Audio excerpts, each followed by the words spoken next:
wiil Yamaniya oo ku dhaqan wadanka Faransiiska kaasoo magaciisa la yiraahdo Mansour oo jira 34 sanadood.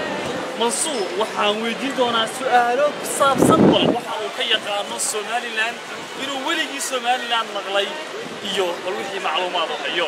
Bonjour monsieur Mansour. Bonjour monsieur. Je viens de vous poser une petite question sur Somaliland ou Somalie. Bien sûr que je pense que vous apprenez au Yémen. Vous avez déjà entendu Somaliland? Oui. نعم اسمح لي اولا ان اتكلم باللغه العربيه سأتكلم باللغه العربيه. نحن في اليمن والصومال بلدين شقيقين متجاورين.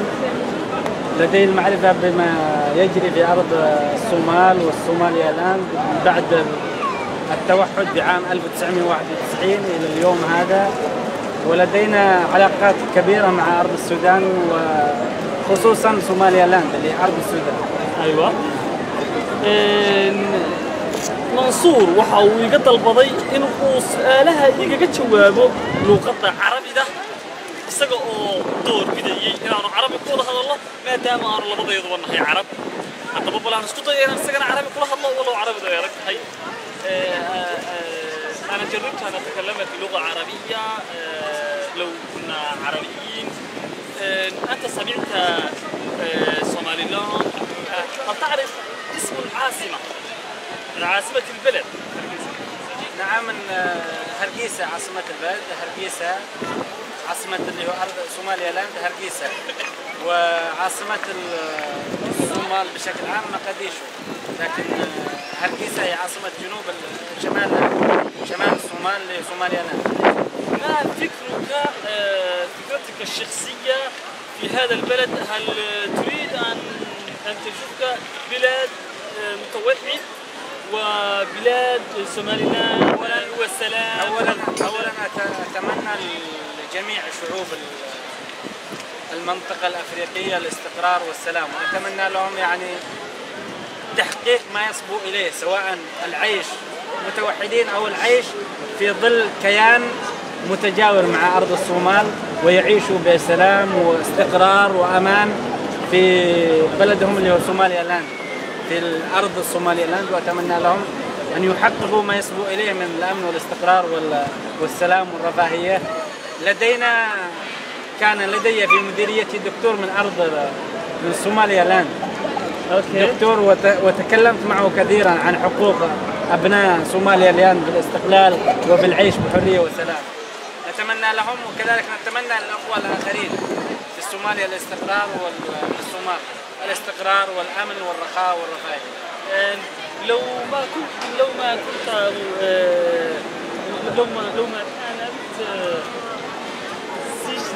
si moi si ce n'est pas du tout possible de réunir un seul pays qui s'appelle Somalie, est-ce que, à ton avis, tu préfères que Somaliland et le reste leur fassent indépendance? À mon avis, je vais parler en français maintenant. À mon avis, je trouve que les gens, ces jours-là, préfèrent de vivre avec leur identité.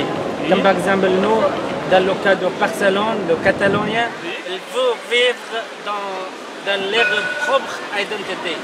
Scotland, cette année en cours, ils ont passé un référendum pour avoir l'indépendance. Maintenant, les gens, ça change la mentalité. Les gens préfèrent de vivre dans une agglomération qu'ils ont unique. Nous, au Yémen, il y a le sud du Yémen, ils préfèrent de vivre en indépendance.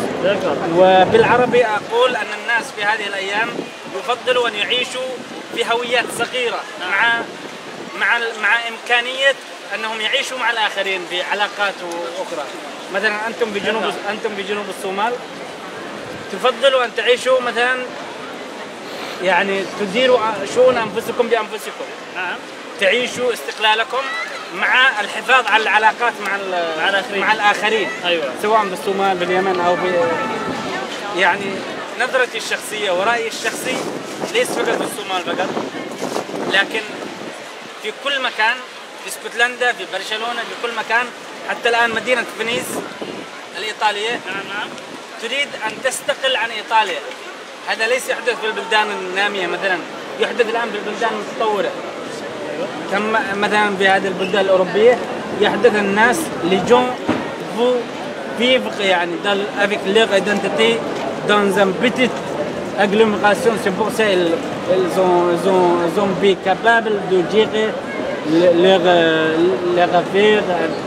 Ils peuvent être capables de gérer leur économie et tout ça.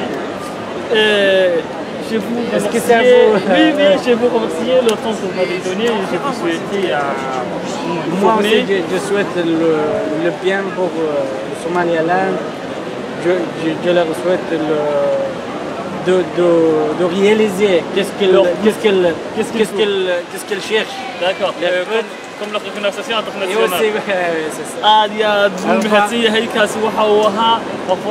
Kaasi waxa uu ahaa Mansuur oo iga warramayay bal ra'yigiisa ku aadan Somaliland iyo waxa uu ka garanayo isaga oo runtii taabtay waxyaabo fara badan maadaama uu ninkani ka yimi Yemen kama filaynin inuu sidaas oo dhan u garanayo Hargeysa oo caasimadda dalka ifan uu sheegay qaar ka mid ah rag reer Somaliland oo dhashay oo siyaasadda iyo waddanka magac ku leh.